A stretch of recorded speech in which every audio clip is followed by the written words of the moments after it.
بسم اللہ الرحمن الرحیم۔ قبر کی ہر روز انسان کو 5 جملوں کی پکار۔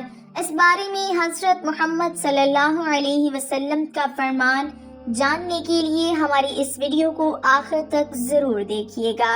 حضرت محمد صلی اللہ علیہ وآلہ وسلم نے فرمایا، قبر ہر روز انسان کو 5 جملوں کے ساتھ ندا دیتی ہے۔ نمبر 1، میں تنہائی کا گھر ہوں، لہٰذا اپنا مونس اور دوست لے کر میری طرف آؤ۔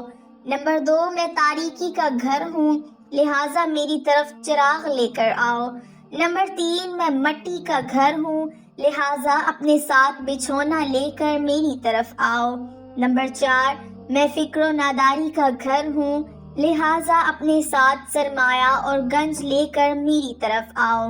نمبر 5، میں سانپوں کا گھر ہوں، لہٰذا سانپ کے زہر کا توڑ لے کر میری طرف آؤ۔ بہرحال ہمراز اور مونس سے مراد تلاوت قرآن کریم ہے، قبر کا چراغ نماز شب ہے، بچھونا نیک عمل ہے، قبر کا گنج اور سرمایہ کلمہ توحید یعنی لا الہ الا اللہ کہنا ہے، اور سانپ کے زہر کا توڑ صدقہ ہے۔ حضرت ابو سعید رضی اللہ تعالی عنہ سے روایت ہے کہ سرور کائنات صلی اللہ علیہ وسلم نے فرمایا، لوگوں، لذتوں کو ختم کرنے والی موت کو یاد کیا کرو۔ قبر ہر دن اپنے مردوں سے خطاب کرتے ہوئے اعلان کرتی ہے، میں غربت اور تنہائی کا گھر ہوں، مٹی اور کیڑوں کا گھر ہوں۔ جب مومن کو دفن کیا جاتا ہے تو قبر اس کو مرحبا کہتے ہوئے خوشخبری سناتی ہے کہ میری پشت پر چلنے والوں میں تو بڑا محبوب تھا، آج میں تیری ہو گئی اور تو میری طرف تو اب میرے احسان کو دیکھ لے گا۔ یہ کہہ کر قبر تحت نکاح کشادہ ہو جاتی ہے اور جنت کا دروازہ اس کے لیے کھول دیا جاتا ہے، جہاں سے اس کو جنت کی تازہ ہوا آتی ہے۔ حضرت ابو ہریرہ رضی اللہ تعالی عنہ کا بیان ہے کہ رسول اللہ صلی اللہ علیہ وسلم ایک جنازے میں شریک ہوئے، میں بھی آپ صلی اللہ علیہ وسلم کے ہمراہ تھا۔ آپ صلی اللہ علیہ وسلم ایک قبر کے پاس بیٹھ گئے اور فرمایا، یہ قبر ہر دن بآواز بلند کہتی ہے، اے آدم کی اولاد، تو کیوں مجھے بھول گیا؟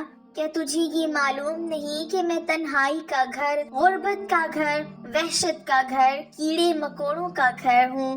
میں بہت تنگ گھر ہوں، مگر اللہ جس کے لیے کشادگی کا حکم فرمائے گا میں اس کے لیے کشادہ ہو جاؤں گی۔ اس کے بعد صلی اللہ علیہ وسلم نے فرمایا، اے قبر، تو یا تو جنت کا چمن ہے یا پھر آگ کا ایک تندور۔ حضرت ابو حجاج رضی اللہ تعالی عنہ سے روایت ہے کہ رحمت عالم صلی اللہ علیہ وسلم نے فرمایا، مردہ جب قبر میں رکھا جاتا ہے تو قبر اس کو کہتی ہے، اے ابن آدم، تو ہلاک ہوا، تجھے کس چیز نے مجھ سے دھوکے میں رکھا؟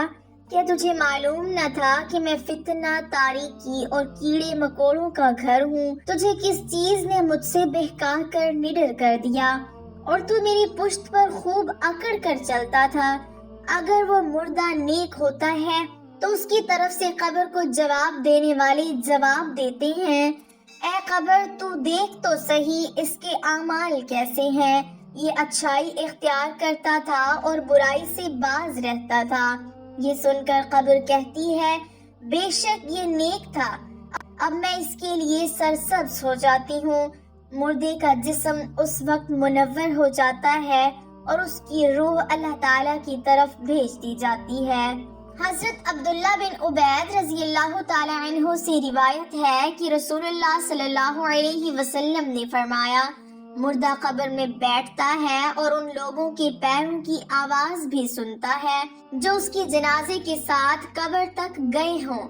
مردے سے اس کی قبر کہتی ہے، اے ابن آدم، تیری ہلاکت ہو، تو نے میری تنگی، بدبو اور کیڑے مکوڑوں کا خوف نہیں کیا، اس لیے تو نے ان چیزوں سے بچنے کے لیے تیاری نہ کی۔ بدعمال مردے سے قبر کہتی ہے، تجھے میری تاریکی، میری وحشت، میری تنہائی اور تنگی اور میرا غم یاد نہیں رہا۔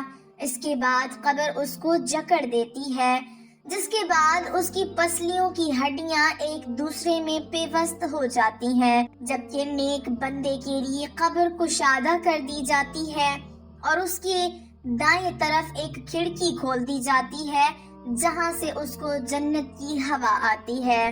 حضرت سیدنا ابو سعید خدری رضی اللہ تعالی عنہ سے روایت ہے کہ رحمت دو عالم صلی اللہ علیہ وسلم کا فرمان ہے، جب جنازہ تیار ہو جاتا ہے اور لوگ اسے اپنے کندھوں پر اٹھاتے ہیں، اگر وہ اچھا ہے تو کہتا ہے مجھے جلدی لے چلو، اگر وہ برا ہوتا ہے تو اپنے رشتہ داروں سے کہتا ہے ہائے مجھے تم کہاں لے جا رہے ہو۔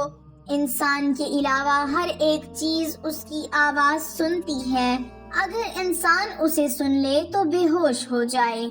رسول اکرم صلی اللہ علیہ وسلم کا ارشاد گرامی ہے کہ کوئی دن ایسا نہیں جب قبر نہ پکارتی ہو کہ اے ابن آدم تو مجھے بھول گیا، میں تنہائی کا گھر ہوں، میں وحشت کا گھر ہوں، میں زہریلے کیڑے مکوڑوں کا مسکن ہوں۔ جب مردے کو قبر میں دفن کیا جاتا ہے تو قبر سے آواز آتی ہے اے ابن آدم تو کتنا غافل بے فکر رہا، تو میرے سینے کو بڑی بے دردی سے روندتا رہا، آخر تو جانتا تھا کہ تو نے میرے اندر ہی آنا ہے اور میں تیری آخری منزل ہوں اور میرے اندر کیڑوں کا گھر ہے، میرے اندر سانپ اور بچھو رہتے ہیں اور میں رنج و تکلیف کا گھر ہوں، میں اذیت ناک جگہ ہوں، عبرت کا ایسا مقام ہوں جہاں ہر طرف اندھیرا ہی اندھیرا ہے۔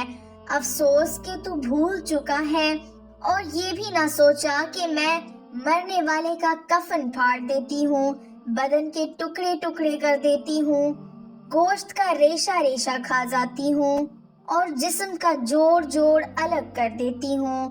اللہ تعالیٰ فرماتا ہے کہ ہم نے انسان کو غلیظ پانی سے پیدا کیا، ہم آخرت کے دن کو بھول گئے، ہم دنیا میں رہ کر حقوق اللہ اور حقوق العباد کو بھول گئے، ہم موت کے وقت کو بھول گئے، ہم اپنی قبر میں آنے والی رات کو بھول گئے۔ اللہ تعالیٰ ہم سب مسلمانوں کو نیک اعمال کرنے کی توفیق عطا فرمائے اور اللہ پاک ہم سب کو قبر کے عذاب سے بچائے اور ہم کو نیک اعمال کرنے کی توفیق عطا فرمائے، آمین۔